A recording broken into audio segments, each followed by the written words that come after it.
to another edition of Thunderdome!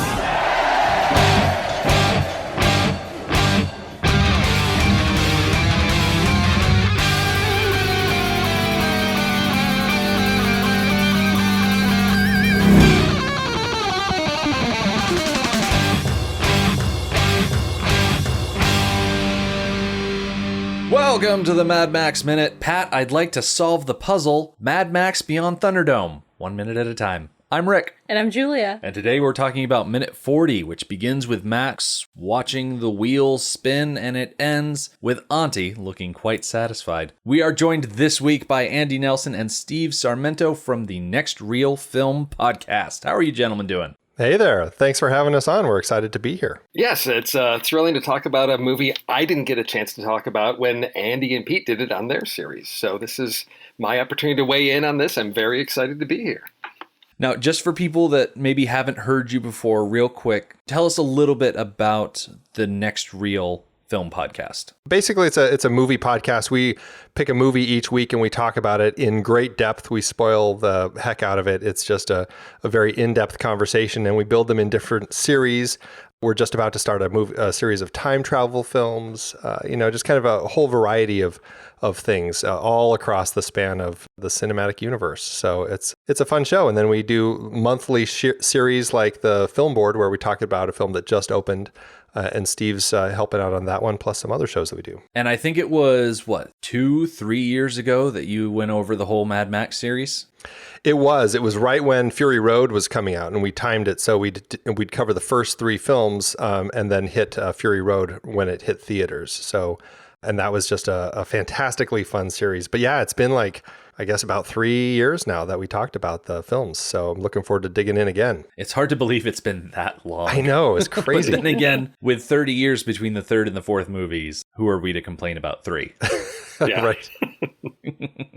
Speaking of greater detail, we're going to start off minute 40. We are watching shadows just dance across Max's face as this wheel spins before him. And the next shot we get is a lovely observation of all of the different punishment options just rolling on by the screen. There are 10 different punishment options to choose from. Yes. Because I seemingly have in equal measure too much and yet not enough time on my hands, I thought it would be fun to get the best screenshot of this wheel that I could, throw it into Photoshop, and using the angle measurements that happen whenever you drag vectors across the screen. You did? I was looking online for something like this. I am so excited. Okay.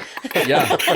So I was able to, using those angles and drawing them out on a piece of paper, people who have been keeping an eye on the Mad Max Minute Facebook and Instagram account might have seen this, however many weeks ago. We're pre-recording this so often that it's hard to remember when these things are actually just coming out in relation to when we record them. But anyway, you have seen my hand-drawn drawing of how many degrees along the arc each slice takes up, and by extension, what percentage probability you have of getting each outcome. You're a data nerd like me. I love this.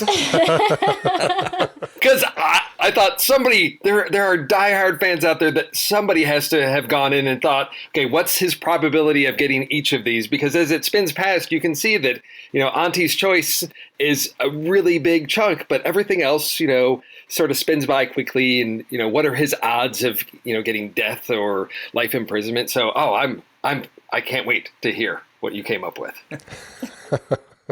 So Auntie's choice is a rather large section. If I remember correctly, there's another rather large section on there too. What's on that one? Mm-hmm. Before I answer that, do we want to go greatest probability to smallest probability or vice versa? Let's start with greatest, because Yes. it'll answer my question. Exactly. Yes.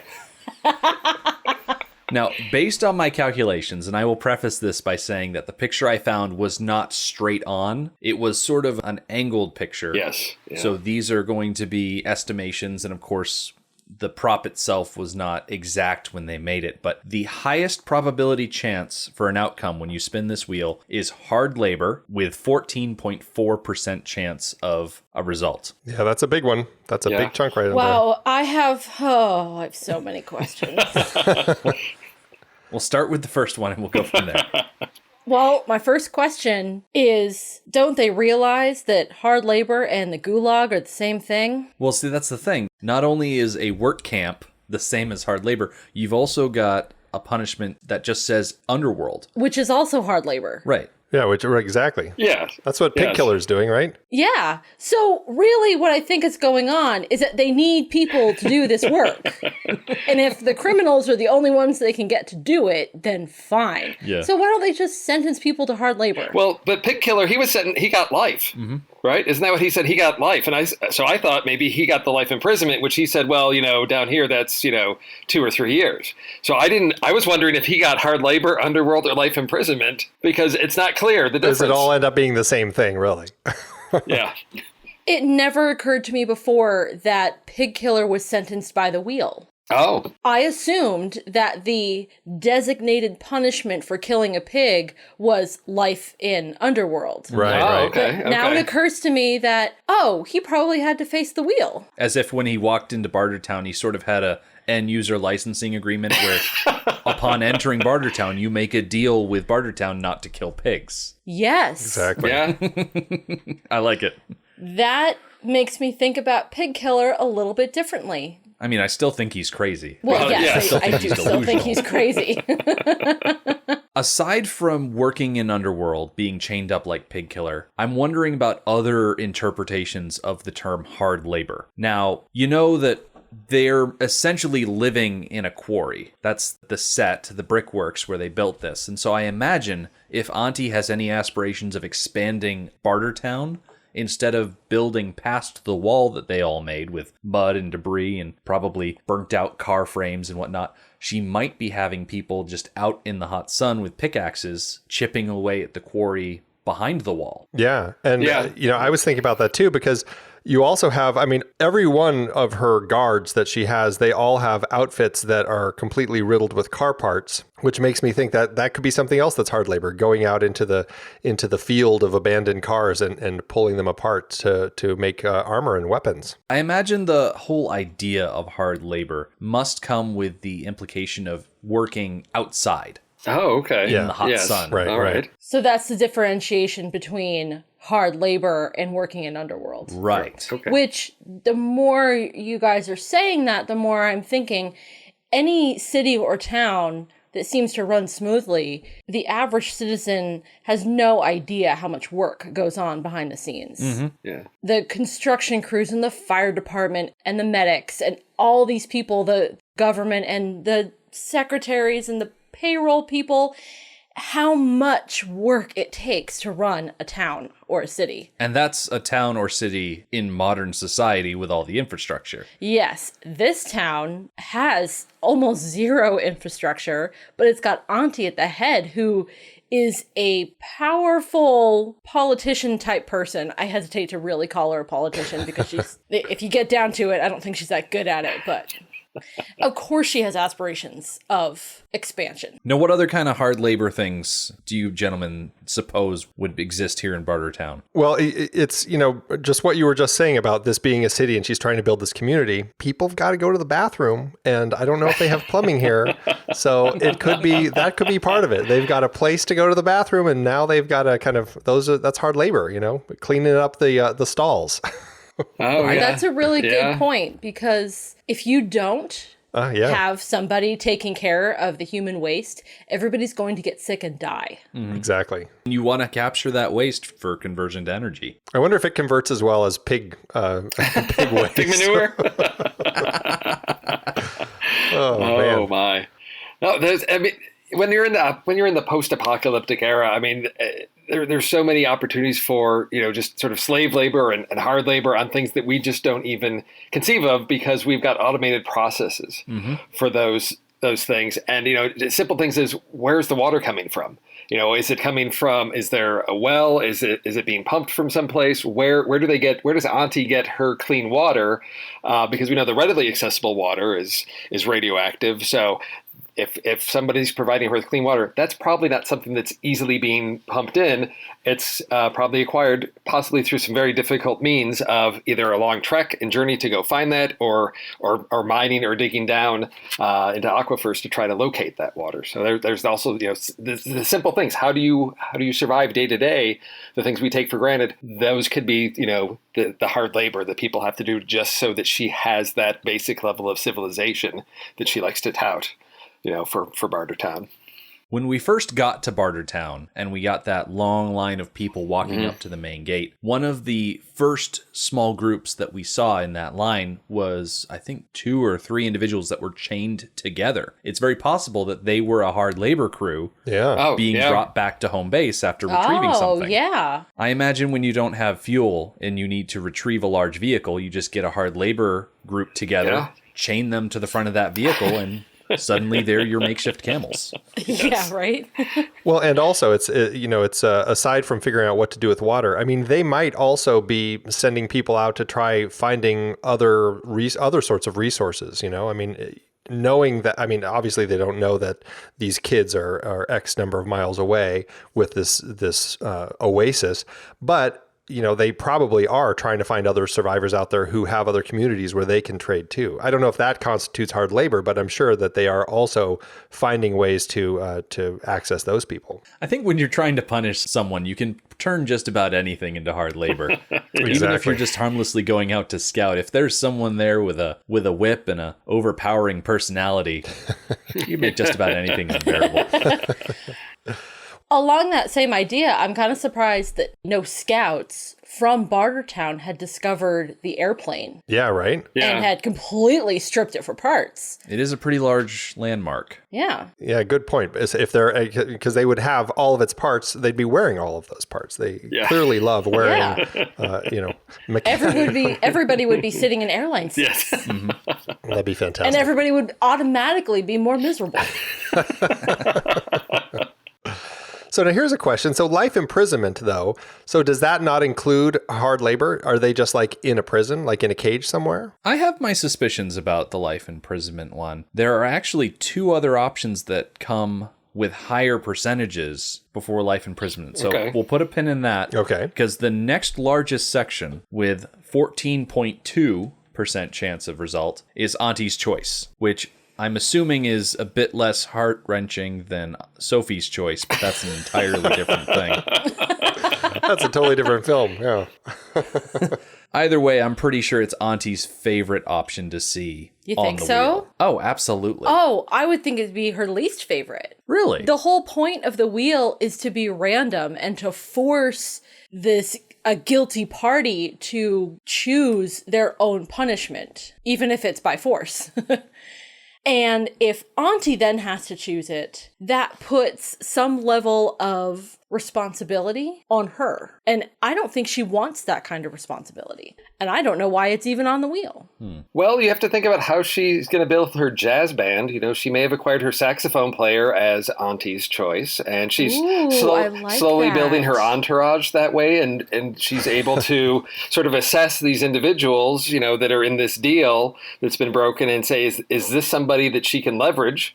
Because I think I understand what you're saying about the responsibility of making these decisions, but she is shrewd enough that she could look at how she can manipulate that to her advantage of what can I use this person for. We see how she does that with Max of she needs somebody to do something for her. She can't get her hands dirty. And I see Auntie's Choice as possibly one way she can also do that behind the scenes. I like the idea of her saxophone player being a victim of Auntie's Choice. What was the deal he busted? Now, let's put a hypothetical before. Let's say everybody has their own busted deal wheel that they're in charge of. Would you want an option on there that says your choice?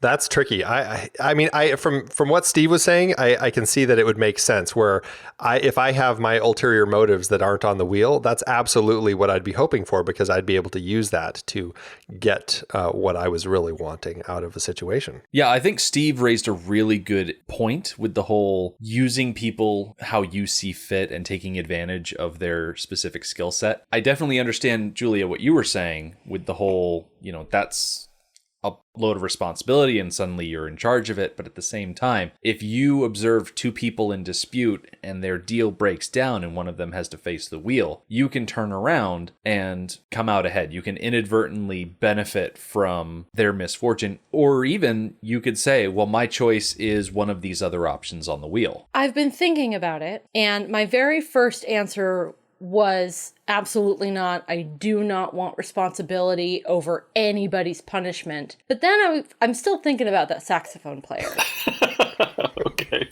And Auntie's ability to trust him, she seems very comfortable with him. And he's almost the only other person in the penthouse with her, but not quite. There's at least one guard in there with her. Yes. Maybe the guard's not there for her. Maybe the guard is there keeping an eye on the saxophone player because the saxophone player is a criminal and he's there as a punishment, as a servant. I don't want to split hairs too much, but let's not so quickly call everyone who breaks a deal a criminal.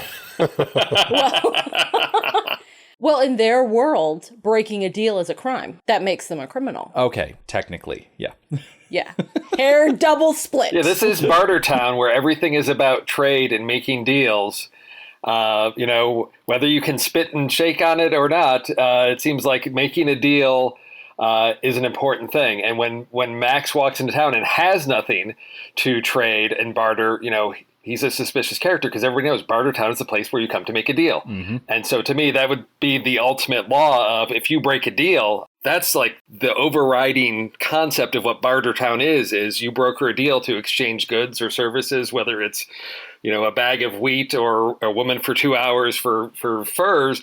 It's, the thing that this city is based on. So to me, I'd say, yeah, if you break a deal, there is no higher crime in Barter Town. I'm glad you brought up the fact that Max showed up without goods, because the third most likely option to show up is the forfeit goods option with a 12.5% chance. For someone like Max who showed up without anything, I imagine the forfeit goods option would have been a minor setback. Yes, he would have lost all of his weapons because those are technically goods that he came in with. I was going to say, he came in with more guns than anyone else. So, I think maybe he had more to lose on that with his stockpile of ammunition and firearms that he piles up. Yeah. That could be quite a loss for him.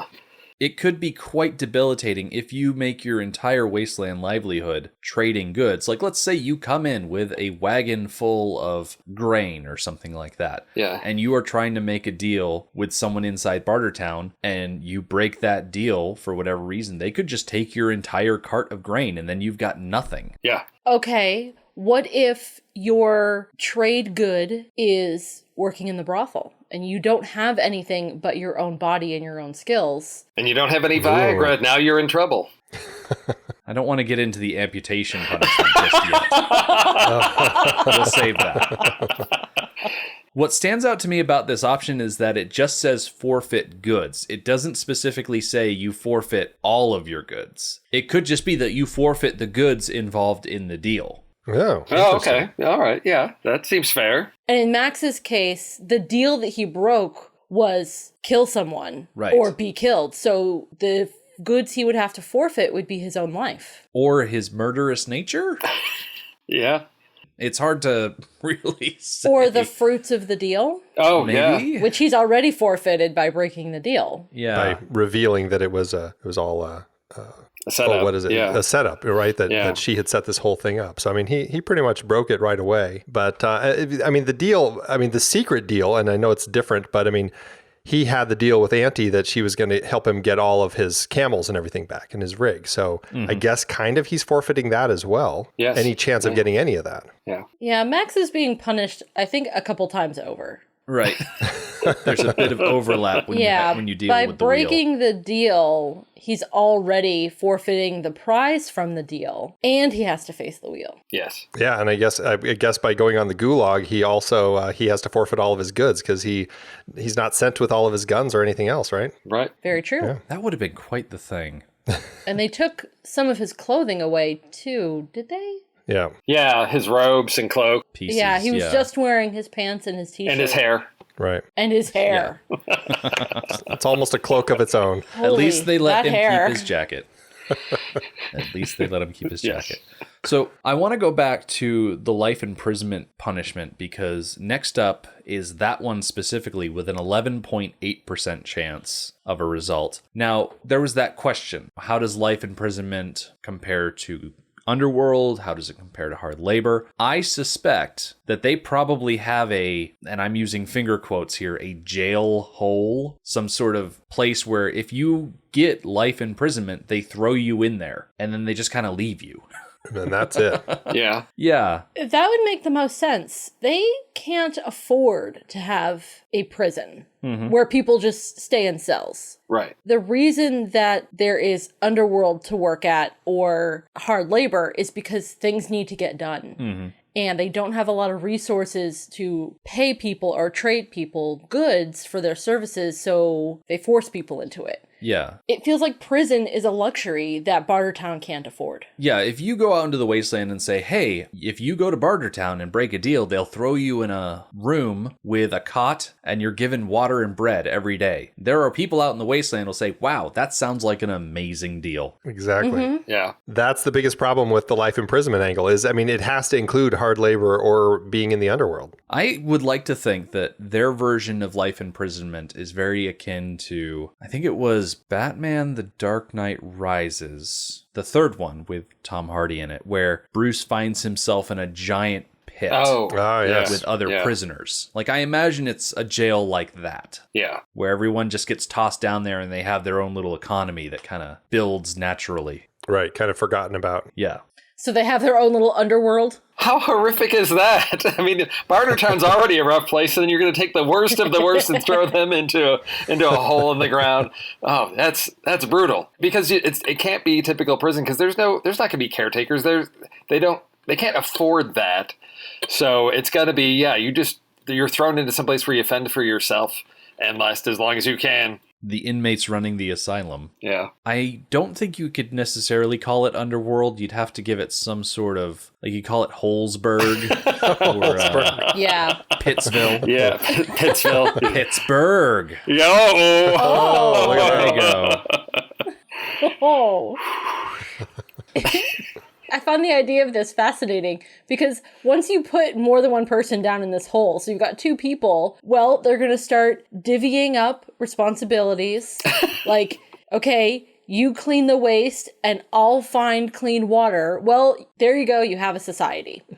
And then the third guy comes along and they divvy things up a different way. And that's Bartertown. It's the same thing, just underground and you can't leave. Yeah. You could also have a situation where you get tossed into life imprisonment and then there's just one crazy guy. And as soon as you get into prison, the guards are like, all right, have fun in prison. Goodbye. And then, the crazy guy skitters out from the corner and shanks you. I guess so. Yeah. Does he then eat you? It's the For post-apocalypse. nourishment? That's what I think would happen is they'd turn cannibalistic down there. Yeah. Yeah. Yeah, because they're not going to waste their food. They're not throwing food down to them. No. It'd be like some sort of wasteland vampire situation. You know what? Maybe it would be called Underworld. Is Kate Beckinsale there? There you go. But I think given how everything seems to be overlapping, I like the you're thrown away and forgotten about angle for life imprisonment the best. Yeah, it makes sense. And I guess it's a little less of a spectacle, though, than death, which I'm guessing would be more of a public execution. And this is more just like, throw you in the hole and forget you sort of thing. Yeah. Oh, but they could probably make that getting thrown in the hole situation very theatrical. I'm thinking bring in Zack Snyder for that one. And have Gerard Butler walk up and be like, oh, hey, life imprisonment. Goodbye. Kick him in the chest. Down he goes. Dr. Dealgood's going to shove people in with his big staff, just sort of like knock them over the edge. He'll give a big flamboyant speech, probably in rhyme, about, the whatever Undertown is, and then little poke with the staff and knock him down the hole. I like it. It better be in rhyme. I hope they put the big heads on them, though, when they get kicked down into this pit. And that's a department for the hard labor team to Right. constantly be making these giant paper mache heads. And then the bungee, you got to have the bungee on them, too, because you've got, who's making all that stuff in Thunderdome? They've got those big elastic straps. Now, that might be fun. Just life imprisonment is just a life bouncing up and down eternally with a big paper mache head stuck on you. Oh boy, I don't know how I feel about that one. Bouncing eternally with a giant mascot head certainly sounds better than the next punishment. With a 10% chance of result, you've got Underworld, which we've been mentioning on and off. Yeah, seeing Pig Killer, I think, gives me a false sense of this isn't so bad.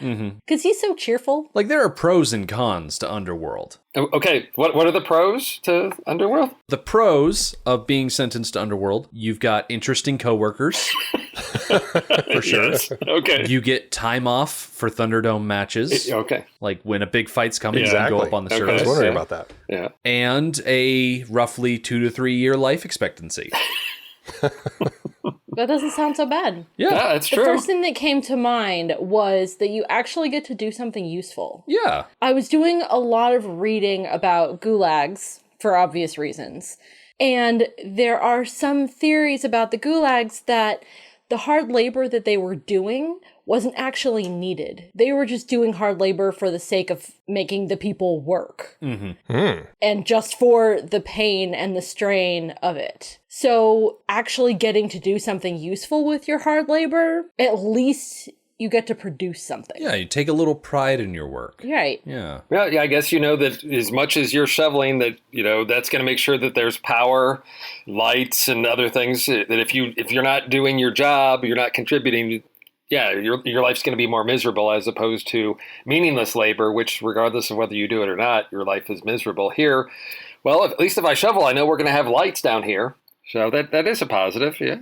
And I feel like the people down in Underworld, like when a pig dies, they're probably the ones who have first dibs on getting the bacon before anyone else even knows it's dead. And that's a You don't win think for the me. other pigs get to it first? Yeah, I feel like the other pigs Yeah. get to it first. Yeah. That might be, yeah. There are drawbacks to Underworld, certainly. You've got the smell. Oh, You've also got the temperature. I'm sure it's very hot down there, which, hey, in the wintertime, and it's really cold outside, it might be nice to be warm inside. Oh, yeah. But during the summer months, it's probably unbearable. You've also got the fact that there are like 300-400 pigs down there. exactly. Yeah. It's not quiet. Oh, yeah. It's noisy. It's full of disease. It's just, it's going to be a ripe place to be in. I can't even imagine. I'm guessing that the 2 to 3 year life expectancy has something to do with the constant handling, Oh, unprotected handling yeah. of animal feces. Yeah. Well, I know we'll talk more about that in later in the week, but just the the amount of feces that's in there, it cannot be a fun place to be in for more than even a couple minutes. I don't think I could handle. And for Pig Killer and Master Blaster and everyone else who's down there, it's like, man, I guess you're in it long enough, you're kind of immune to it, maybe. Yeah, you get But- desensitized to it. Yeah, I imagine. I certainly hope that nose blindness is a thing that Yeah. happens if you spend a lot of time in Underworld. Yeah. Oh man. Coming in right behind Underworld with a 9% chance of result is possibly the best option that you could possibly ask for on the wheel. And that's acquittal. Basically, just being let go with no punishment. And it's surprising that that's not the smallest slice of this pie, because I Right. would think that maybe they were not exactly very giving about that. But then maybe it's one of those things. Auntie's just like, I've got to make them feel like they've got a better chance here, right? Yeah. If you're giving people a chance to tempt fate and break themselves against the law, you got to give them hope for something. Exactly. Yes. Right, but not too much hope. Right. Only a 9% chance. Yeah. I'm pretty convinced that acquittal would be the Lord Humongus's favorite option, because then the person who rolls it would just walk away. And it would bring an end to the horror. That brings up a question that if a deal breaker spins acquittal and just gets to walk away, what happens to him next? I mean, does he get to return to just being an average citizen? Well, yeah, he's been acquitted. Right, but the court of public opinion, is it going to be for him or against him? Are we talking about OJ at this point? Well, Well, you have to think people have to respect the wheel, because they have to maintain some sense of order and authority, because if somebody's acquitted and they walk out and then, the mob just, jumps them and rips them to pieces, then there's no respect for the authority of the wheel, and that's going to lead to chaos. So I think there is that promise of hope, and that you live again another day, but the odds are stacked against you. So you probably don't want to try and get away with this again, because you may not be so lucky next time. So I think it is a lesson learned, and to me, at least, it seems that there is a matter of respect for the decisions of the wheel based on just the order that we see that Aunty has established in town. That everybody is excited about it. They're cheering. They are excited about the wheel. It's entertainment, and sometimes you're not always happy with the results. But if you don't respect it, that way leads to chaos and madness and disorder. It does make me wonder if, because Bartertown, the way that a town like Bartertown is going to work is it requires people to be coming and going, right? You can't just have everybody within Bartertown just trading each other all the time. So it's like, it's got to have this constant flow. So acquittal makes me wonder if, you're acquitted, but it also includes like you're banned from Bartertown or something like that, where you're acquitted, but out the door you go. Yeah. I imagine if you are acquitted in a broken deal situation, the first thing you'd want to do is put a little bit of distance between you and the person that you broke the deal with, because they might be so upset that they go to Aunty and be like, listen, I'm really upset with this person who broke the deal. They were acquitted. I want to now fight them in the Thunderdome. Yeah, right. Yeah. Huh. I wonder if maybe there's a double jeopardy type rule. Like, once you have spun the wheel for a particular crime or a particular deal broken, you cannot then be repunished for a different aspect of that same crime. Like, you can't get called to Thunderdome because the original victim didn't feel vindicated and now wants to take you for a fight.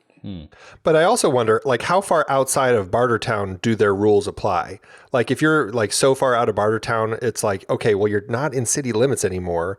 And so you just kind of follow them out of city limits, and then you can take them there. Yeah. Technically, it's essentially like going into international waters. As soon as you leave the protective wall of Bartertown, as soon as you leave the influence of the Bartertown guards, it's wasteland all around. There's no justice to speak of. It's just lawless. And no one will know. You just leave their body out there and...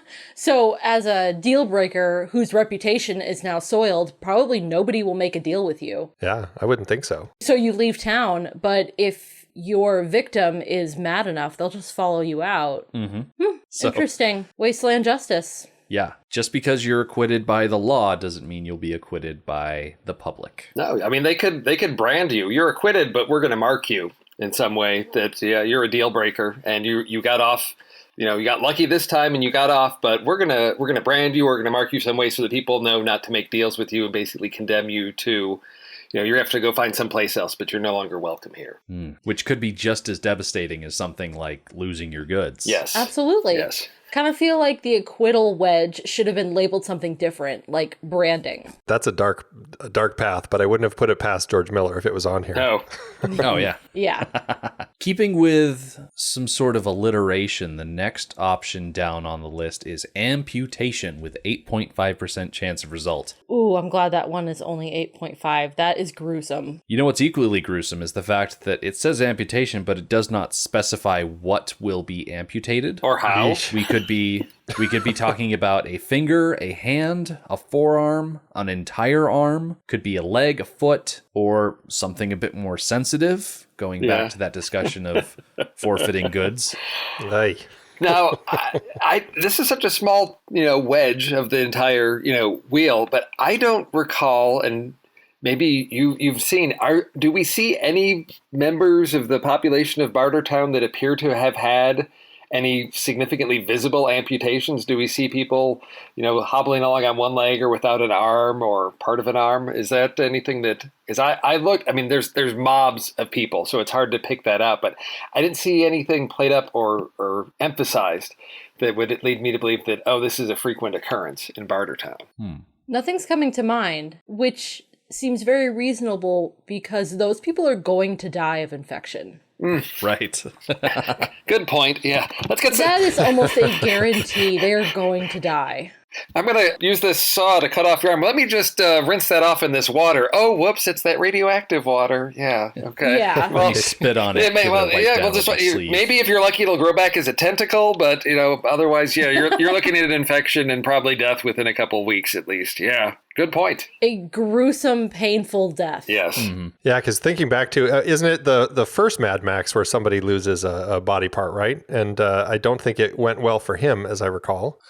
No, crud, what was his name? Well, he wanted his hand back. Kundalini. That's right. He wanted his hand back. That's, that's all I remembered is they're chasing him. He wants his hand back. Yeah. Kundalini would like his hand back. He did not look good by the end of the movie. No.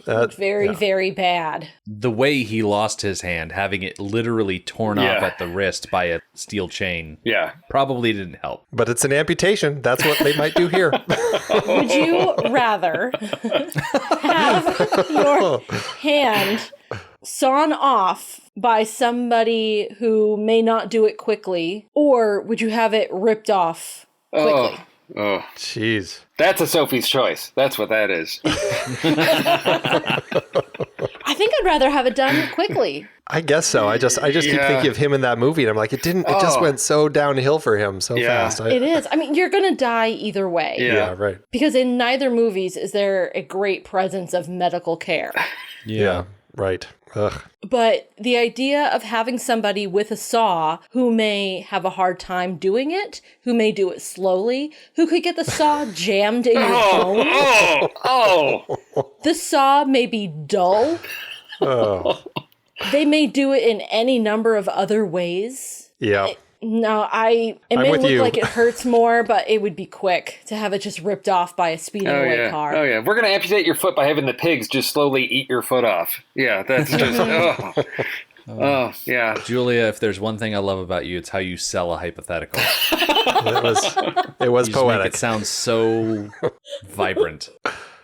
Following amputation on the wheel, with the next highest chance, is the Gulag, with a 7% chance of result. It is not the lowest option on the wheel. There are actually two below it, but we are getting through this thing. So, the Gulag, which I did a little bit of reading, Julia did a little bit of reading, and I think the most interesting thing is that technically we're saying it wrong, and everybody in this movie is saying it wrong because it's pronounced closer to Gulag with more of a GK combination sound. And I'm sure there's going to be people that are fluent in Russian that are going to be correcting me. But it turns out that Gulag is an acronym for Glavny Upravlenia Gire, or also the Main Camps Administration or Chief Administration of Collective Labor Camps in the Soviet Union. It is an agency that was created under Vladimir Lenin and reached its peak during Joseph Stalin's rule in the 1930s to the 1950s. The term is commonly used in English language to refer to any forced labor camp in the Soviet Union, including camps that existed in post-Stalin times. Here, in this movie, it would seem that Gulag is more akin to exile, as we will soon see. Yeah, it's like they remembered the word from long ago, but they didn't remember what it meant. You know, it's just like, oh, that sounded like a big scary word. Let's use that. Yeah, my hypothesis on this is from the point of view of the people who didn't go to the Gulag, that this person just disappeared. They just went away and were never seen or heard from again. Yeah. Like, did you hear what happened to Comrade Vladimir? Yes, government came, put bag on head, and then he disappeared forever. That Russian accent went Mexican at the end. That's why I don't do accents. It's very multicultural. That's one word for it. But yeah, the idea that someone is there one day and then something is put on their head and they are whisked away and never seen or heard from again. I love how they then transferred the memory of putting a bag on their head to putting a giant paper mache head on their head. Yes. Oh, so absurd. I love it. Below that on the wheel, we've got the spin again option, which is only slightly less at a 6.9% chance. The inclusion of a spin again option is either genius or infuriating.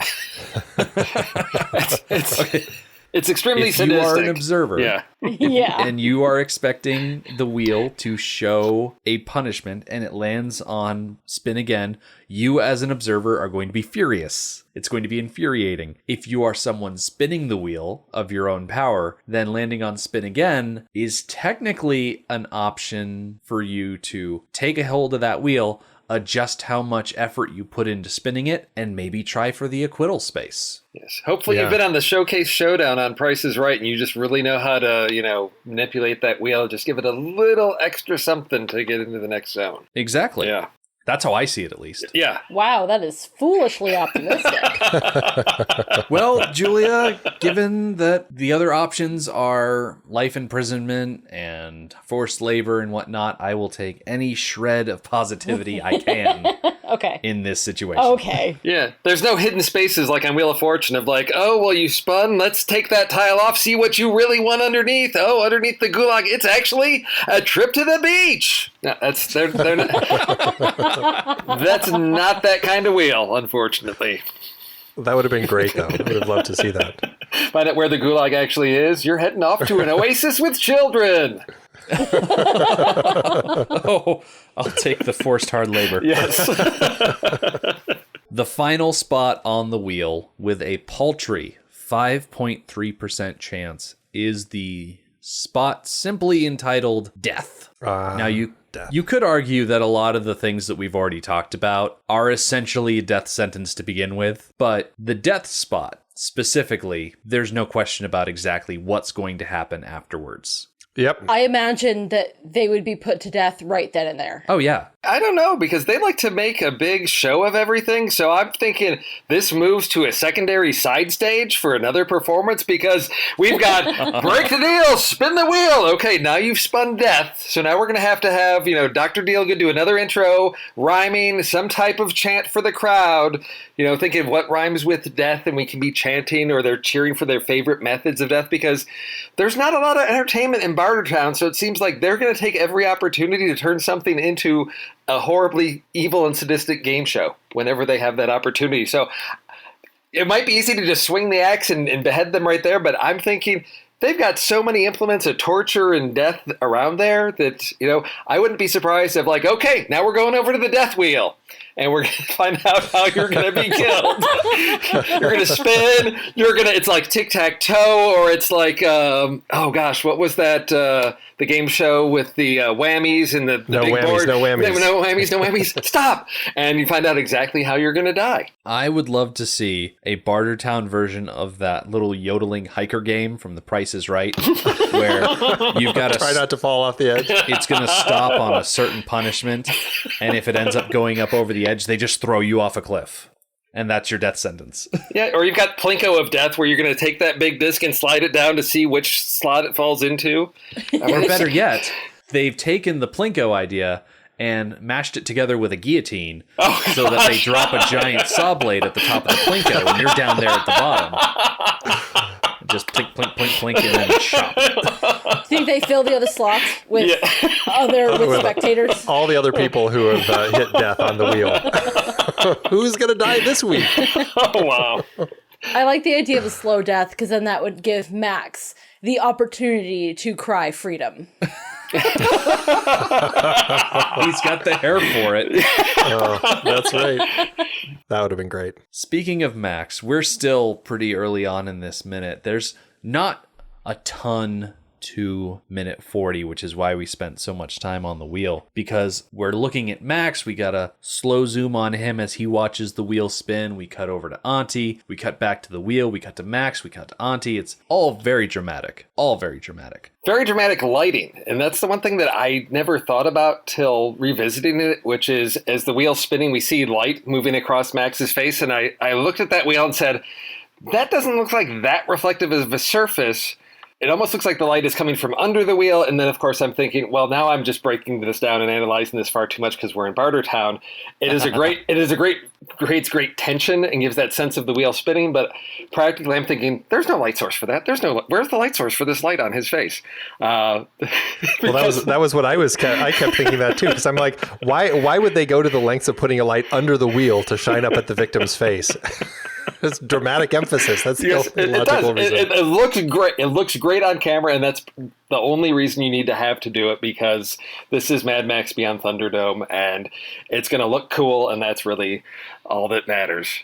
when it comes to this. You got Mel Gibson standing there with his dramatic hair and light moving across his face as he is waiting his fate. And for anyone that was keeping track of the numbers that I was saying, I'm going to say that the remaining 0.4% that is unaccounted for in my estimations, that's the little spaces between the punishments. Oh, so there we go. Now it adds up to 100%. Everyone can go home happy. There it is. I have one last question about the wheel itself and the percentages. Somebody had to decide what got what percentages. Mm-hmm. And they had to make a decision that Auntie's Choice and what else had the big percentage? Hard labor. And hard labor got the biggest percentages. The crafting of this wheel could not have been easy for them. They don't have a lot of the modern cutting and welding tools that we have now. So making these wedges and having them line up so nice and having them be specific percentages, it just seems implausible. How about that impeccable lettering as well? This isn't like somebody sort of scratched these letters in there. This is like, it's like, I'm sure there's somebody out there that can tell us exactly what font this is, but these letters are nice, crisp, legible letters. And I thought, well, maybe that's the hard labor is Right, you've got it. You're working on the next wheel, and we need these letters perfect, and they need to be this font and this size, and these options need to be these exact percentages because that's the hard labor that you're contributing to Bartertown. Yeah, modern tools make processes fast. They don't make them possible. You know what I mean? Okay, so I did very little tiny bit of research about welding. Mm-hmm. And in that research, and I didn't do enough research to really understand what's going on, but I am pretty sure that I think it's called weld cutting. When you're weld cutting metal, mm-hmm. you need oxygen to do that because you have to get the flame up to a certain temperature. Mm-hmm. So they would need a source of oxygen, not just air oxygen. They need actual tanked oxygen. They can do it with methane. It's not as hot as acetylene, but they can still do it with methane. But really what's getting me is that O2, that they do not have it. Mm-hmm. So how they cut this metal, I don't know. It just seems incredibly implausible to me. Well, they could have cut it with methane, which maybe had rougher edges, but then again, we do have countless hours of manual labor to get things down to that perfection. And maybe it took them, 10 years to get this wheel to where it is. But, with enough people working long enough days and hours, you could, this isn't something they're knocking out over the weekend of like, hey, let's just put that wheel together. This seems like it's been going on for a while, Bartertown. So, yeah. Walk up to one of your hard labor workers, be like, here's a soft piece of metal. Rub it up against this rock until it's the proper shape. And that's your hard labor job. There you go. And the edges were certainly not clean. No, they had a little bit of a rough edge to them. Yeah. Which was obviously done on purpose. Like production-wise, they obviously built this wheel and then roughed it up. Yeah. Oh, yeah. As we go along, the wheel eventually slows. It almost looks like it's going to land on Auntie's Choice, but it actually stops on Gulag, which I'm sure Max was hoping for just a little bit more oomph for it to go past Gulag over to acquittal, and I'm sure Auntie really wanted it to stop on Auntie's Choice because Max personally wronged her, and I'm sure she would have loved to have punished him specifically according to her desires. Oh, see, I think the opposite. I think she didn't want it to land on Auntie's Choice because as it stands, the extent of what the deal was is not widely known. She's not going to feel any repercussions or her reputation isn't going to be hurt because most people don't know what the deal is that he broke. But if she then has to punish him herself, that's going to stir the pot to the point where things could come to light as to what she did. So I think she doesn't want it to land on Auntie's Choice, and she's satisfied with the Gulag. Yeah, I would assume that Gulag is a satisfactory choice because I'm guessing he's probably the first person to have returned from the Gulag. I'm guessing everyone else who's landed on that option has gone out into the desert, never to be found again. Right, the way they're supposed to. And if Max knows what a Gulag is, then he's probably dreading it, but saying to himself, well, it's not death, it's just hard labor. But if he has the same understanding as the general populace does, that it's essentially exile, he's probably also okay because he's essentially going to be set free with challenges. But this is Max. He can overcome those challenges. So I'll bet Max is feeling not too bad. Well, things are certainly starting to lighten up because as we get this lovely shot of Aunty standing on her platform, there's a slow zoom, but we get to see that the sky behind her has actually started to lighten up with the dawn. So that tells me that they spent all night either partying or doing Thunderdome stuff. Yeah, it was like a long night of Thunderdome. And then obviously they had to, when they decided to do the whole thing with the wheel, they had to take a break. They had to roll the wheel in, get everything set up again so they could begin with that. So it took some time all the way up until, the sunrise as Aunty kind of gives her smile of approval. And it's that smile that's going to wrap this minute for today. So we're going to put a pin in things. We're going to come back on Wednesday. But before we do, Andy and Steve, why don't you tell the lovely people listening where they can find more of you two? Absolutely. They can head on over to thenextreel.com and or tune into the podcast on any podcatcher that's out there. Just to tune in, listen to us talk about any of these movies, the Mad Max movies, or anything else. And for those younger listeners, a reel is something that held film that movies were on before they were digital hard drives that were sent to movie theaters.